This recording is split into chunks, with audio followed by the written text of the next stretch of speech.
All right, well, as we continue to watch the markets today, the TSX is the early standout, with the Canadian stock market continuing its push into all-time high territory. We were just talking about how Royal Bank had better than expected results. It's a big market weighting within the TSX, so that certainly helps. But as for some of the drivers for the Canadian stock market and what to be watching going forward, let's bring in David Burrows. He's President and Chief Investment Strategist at Barometer Capital Management.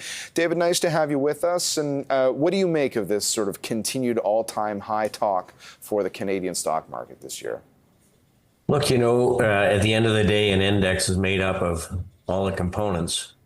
And when we look at what makes up the TSX, some of the biggest and most important groups are leading the market.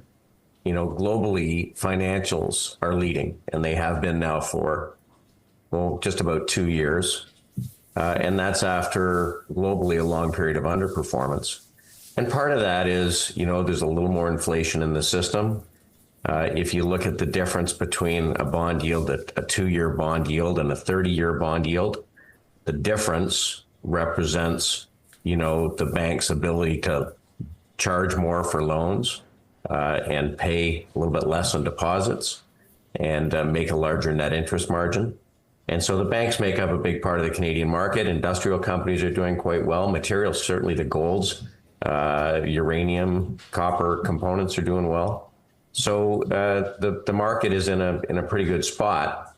And that's a shift because, of course, the Canadian market underperformed for like 15 years leading up to the last 18 months. And when the outperformance starts, it generally goes on for a while. So, and you didn't mention tech, which makes me think that your advice to investors right now would be embrace those other sectors that have been showing momentum?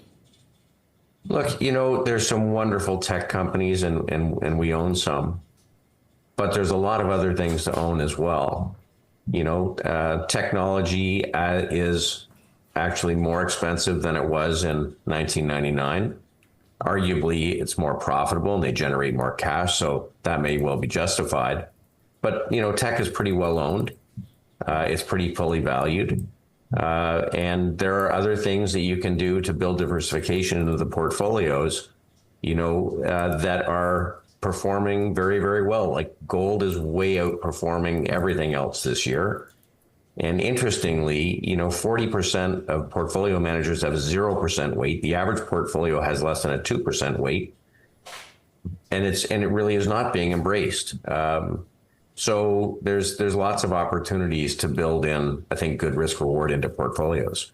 I want to get a little deeper, David, just because we have these big themes that come up, like inflation. And inflation is a consideration when it comes to what happens with things like interest rates. But if we ultimately are in an environment where inflation is going to be a nag for the foreseeable future, it's hard not to think that that builds a case for stock market exposure to try to outperform the inflation monster.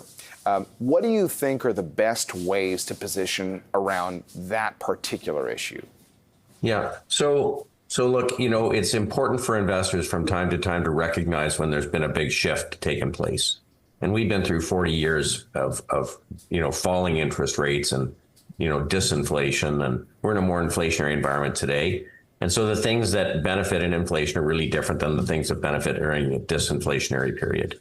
Now, interestingly, one of the most important areas that has outperformed over time when there's inflation is global stocks, like ex-US, outside of the US, partly because of the sector makeups of those markets. When global stocks underperform, like they did from 2010 through 2024, 14 years,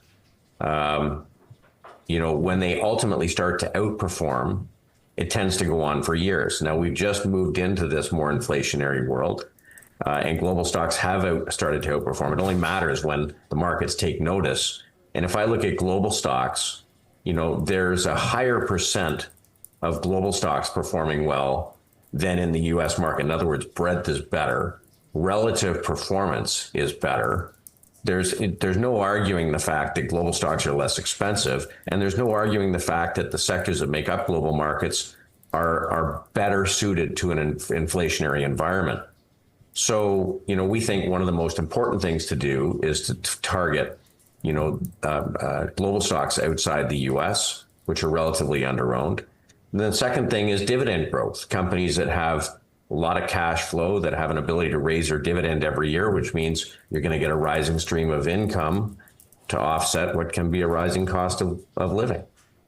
And, there's what's even interesting beyond that is that outside of just looking at valuations for stocks outside of the United States, like we've got quite a geopolitical moment here too. So, if I look at some of the areas that have had big performance, let's say in Europe this year, and you've talked with us about it as well, like the whole defense theme has helped a lot of companies to see huge performance already in a market like that. So when you're thinking about ex-U.S. exposure, do you like to get as specific as this sector or that sector, or is it really just more about, just looking at your portfolio and seeing, which indexes around the world I've got access to in my portfolio? Right. I mean, there's a number of ways to do this. You can use the ETFs, either broad-based like VEU, which is all world ex-U.S. Stocks. There's about 895 companies. You can get specific to regions, but frankly, Europe is performing well, Asia is performing well, Latin America is performing well. They're all doing well. We get into single stocks. We own Santander, which is a great global bank that trades at a significant discount to the big bulge bracket U.S. banks. We own Embraer, which is a industrial company, Brazilian industrial company. Makes jets. We own C Limited, which is digital media and e-commerce in Southeast Asia and South America.